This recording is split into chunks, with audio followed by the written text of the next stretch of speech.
तुला शिकवीन चांगलाच धडा या मालिकेच्या आजच्या भागात आपण पाहणार आहोत. चारुहास सर अक्षराला म्हणत असतात की बाळा हे काय बोलतेस तू, लग्न म्हणजे मी आणि चारुलताने पुन्हा लग्न करावं असं तुझं म्हणणं आहे का? तर अक्षरा म्हणते की हो बाबा, आणि यामध्ये चुकीचं असं काहीच नाही. मात्र चारुहास सर म्हणत असतात की अगं या वयामध्ये आम्ही पुन्हा लग्न कसं करणार, आणि आमचं एकदा लग्न झालं आहे ना. पण अक्षरा म्हणत असते की हो बाबा तुमचं लग्न झालं आहे, पण तेच लग्न आईंना आठवत नाहीये. त्याचमुळे मला असं वाटतं की तुम्ही दोघांनी पुन्हा एकदा लग्न करावं, ज्यामुळे तुमच्यामध्ये वाढलेलं हे अंतर कमी होईल. तुम्ही दोघेजण पुन्हा एकमेकांच्या जवळ याल आणि तुमच्या संसाराला नव्याने सुरुवात होईल. मात्र चारुहास सरांना अक्षराचा हा विचार काही पटत नाही. ते म्हणत असतात की नाही अक्षरा, मला हे सगळं खरंच पटत नाहीये आणि चारूसुद्धा यासाठी तयार होणार नाही. मात्र अक्षरा काही गप्प बसतच नाही. ती चारुहास सरांना तिचा मुद्दा पूर्णपणे पटवून देण्याचा प्रयत्न सुरूच ठेवते. ती म्हणत असते की बाबा तुम्ही आईंचा विचार करा ना, तुमची पुढच्या महिन्यामध्ये ॲनिव्हर्सरी असते. ही गोष्ट आईंनीच मला सांगितली. मात्र ज्या लग्नामुळे तुम्ही ही ॲनिव्हर्सरी सेलिब्रेट करता ते लग्नच त्यांना आठवत नाही आहे म्हटल्यावर त्यांना काय वाटत असेल. तर चारुहास सर म्हणत असतात की बाळा मला तुझं म्हणणं पटतंय, मात्र या वयामध्ये आम्ही नाही ग पुन्हा लग्न करू शकत. तर अक्षरा तिच्या परीने त्यांना समजवण्याचा खूप प्रयत्न करते. मात्र चारुहास सर तिचं काही न ऐकता तेथून निघून जातात. दुसरीकडे चारुलता आणि आजी गप्पा मारत बसलेल्या असतात. आजी चारुलताला लग्नाचे वेगवेगळे किस्से सांगत असतात आणि त्यामुळे चारुलता पोट धरून हसत असते.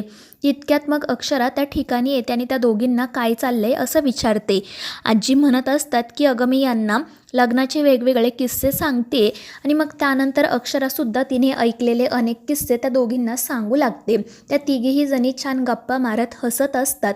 आणि मग बोलता बोलता अक्षरा चारुलताला विचारते की आई तुम्हाला तुमच्या लग्नातला एखादा किस्सा आठवतोय का? तर चारुलता पटकन म्हणते की नाही अक्षरा, मला आमच्या लग्नातलं काही आठवत नाही आहे. मात्र इतकी वर्ष मी ज्या आजींकडे राहायचे ना, त्या गावामध्ये एक वेगळीच प्रथा असायची. म्हणजे वधूच्या घरी लग्न असायचं आणि जेव्हा नवरदेव गावच्या वेशीवर यायचा तेव्हा त्याला खांद्यावर बसवूनच वधूच्या घरी घेऊन यायचे. मला खरंच ना हे सगळं खूपच वेगळं वाटायचं. आणि मग त्यानंतर थोडा वेळ त्यांच्या गप्पा अशाच सुरू राहतात. अक्षरा म्हणत असते की लग्नामध्ये फक्त दोन कुटुंब एकत्र येत नाहीत, तर दोन मनं एकत्र येतात. दुरावलेली मनंसुद्धा एकमेकांच्या जवळ येतात. नात्यातला विश्वास वाढतो. आणि त्यावर आजी आणि चारुलता म्हणतात की अगदी खरं आहे. आणि मग त्यावेळी अक्षरा पटकन चारुलताला म्हणते की मग आई तुम्हीसुद्धा पुन्हा लग्न करा ना. आणि ते ऐकून चारुलताला धक्काच बसतो. ती म्हणते की काय बोलतेस तू? आणि मग अक्षरा तिलासुद्धा तिचा मुद्दा पटवून देण्याचा प्रयत्न सुरू करते. ती म्हणत असते की आई तुम्हाला तुमचं आणि बाबांचं लग्न आठवत नाही आहे ना, मग मला असं वाटतं की तुम्ही दोघांनी पुन्हा एकमेकांशी लग्न करावं, म्हणजे तुम्ही पुन्हा एकमेकांच्या जवळ याल, तुमच्या संसाराला नव्याने सुरुवात होईल. पण चारुलतासुद्धा चारुहास सारखंच म्हणत असते की अगं पण आमचं एकदा लग्न झालं आहे ना, मग पुन्हा लग्न करायची काय गरज आहे. पण अक्षरा तिचा मुद्दा तिला पटवून देण्याचा प्रयत्न करत असते. आजीसुद्धा अक्षराच्या बाजूने बोलत असतात. पण चारुलताला हे सगळं काही पटतच नाही. आणि तितक्यात चंचीसुद्धा त्या ठिकाणी येते. तीसुद्धा हे सगळं ऐकू लागते.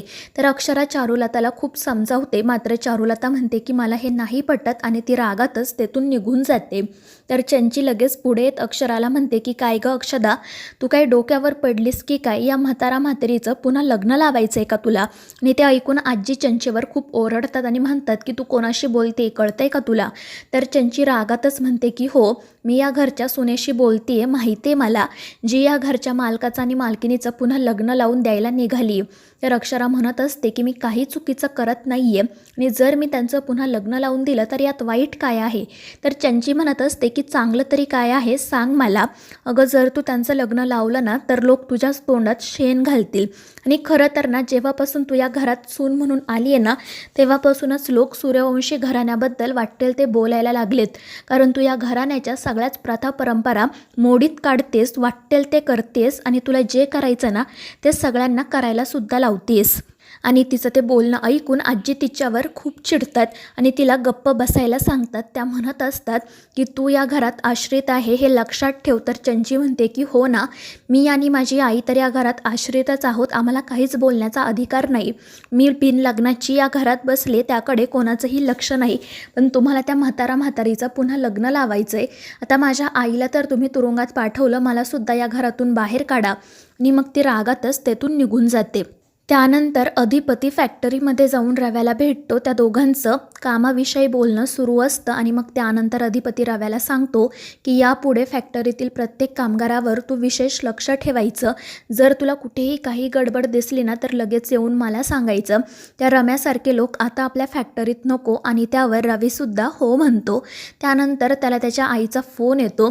ती रव्याला लग्नासाठी आग्रह करत असते, मात्र रव्याला ती मुलगी पसंत नसते आणि त्याचं ते फोनवरचं बोलणं ऐकून अधिपतीला हसू येतं. त्यानंतर मग तो रव्याला सांगू लागतो की आता लग्न करून टाक. तर रव्या त्याची गर्लफ्रेंड कशी दुसऱ्याच बरोबर पळून गेली हे अधिपतीला सांगतो. त्यामुळे अधिपती पोट धरून हसू लागतो. आणि मग त्यानंतर रव्या अधिपतीला हे सुद्धा सांगतो की आजकाल लोक पुन्हा लग्न करतायत त्याच माणसासोबत. इथे माझं एकही लग्न होत नाही, लोक 2-2 लग्न कसं करतायत काय माहीत. तर अधिपती विचारत असतो म्हणजे नक्की काय म्हणायचं आहे तुला. तर रव्या त्याला सांगू लागतो की आजकाल ना एक नवीनच ट्रेंड आला आहे. मुलं मोठी झाली की पुन्हा ती आपल्या आईवडिलांचं लग्न लावून देतात, त्यामुळे एकमेकांवरचं प्रेम अजून वाढतं असं म्हणतात. आणि ते ऐकून अधिपतीला अक्षराचं बोलणं आठवतं आणि तो विचारात पडतो. दुसरीकडे चारुलता तिच्या खोलीत बसलेली असताना आजी त्या ठिकाणी येतात.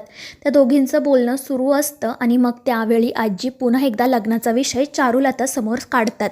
त्या म्हणत असतात की ज्या लोकांना माहीत नाही ना की तुम्ही या घरच्या मालकीनबाई आहेत, त्या लोकांना सुद्धा कळेल की तुमचं आणि चारुहास सरांचं लग्न झालंय आणि तुम्ही या घरच्या मालकीनबाई आहात. मात्र चारुलताला हे काही पटत नाही. आजी तिला समजवण्याचा खूप प्रयत्न करत असतात. लग्न झालं की तुमच्या संसाराला नव्याने सुरुवात होईल हे सुद्धा तिला सांगतात. मात्र चारुलता म्हणते की तुमचं बोलणं योग्य आहे, पण या वयात आम्ही पुन्हा लग्न नाही करू शकत आणि ती तेथूनही निघून जाते. तर त्या चंचीने हे सुद्धा ऐकलेलं असतं आणि ती मनाशी ठरवते की काही झालं ना तरी मी हे लग्न पार पडू देणार नाही. दुसरीकडे अक्षरा याच सगळ्या गोष्टींचा विचार करत असते आणि मनाशी म्हणत असते की कधी कधी तर मला असं वाटतं ना की आईबाबांना सरळ लग्न मंडपात घेऊन जावं आणि सांगावं की राहा आता बोल्यावर उभे, तुमचं लग्न आहे. पण या गोष्टीमुळे ना फक्त त्यांचं लग्न लागलं जाईल, ते एकमेकांच्या जवळ कधीच येणार नाहीत. उलट त्यांची मनं एकमेकांपासून अजूनच दुरावली जातील. आणि तिचे हे सगळे विचार सुरू असताना अधिपती त्या ठिकाणी येतो. अक्षराला तो विचारत असतो की तुम्ही अजूनही त्याच दोघांचा विचार करताय का, आणि त्यावरती हो म्हणते. आणि मग पुन्हा एकदा अधिपतीला हे लग्न लागणं किती गरजेचं आहे ते पटवून द्यायला सुरुवात करते. अधिपती म्हणत असतो की जसे डॉक्टर सांगतात ना की या गोळ्या सकाळ दुपार संध्याकाळ घ्या, तसंच तुमचं आहे. तुम्ही सकाळ दुपार संध्याकाळ फक्त त्याच दोघांचा विचार करत असता. प्लीज आता हे सगळं थांबवा. पण अक्षरा म्हणते की नाही अधिपती, काही झालं ना तरी मी त्या दोघांचं लग्न लावून देणारच आणि या सगळ्यात तुम्ही मला मदत करणार आहात हे लक्षात ठेवा. तर मित्रांनो, या मालिकेच्या पुढील भागांच्या अपडेटसाठी आपल्या चॅनेलला सबस्क्राईब करा.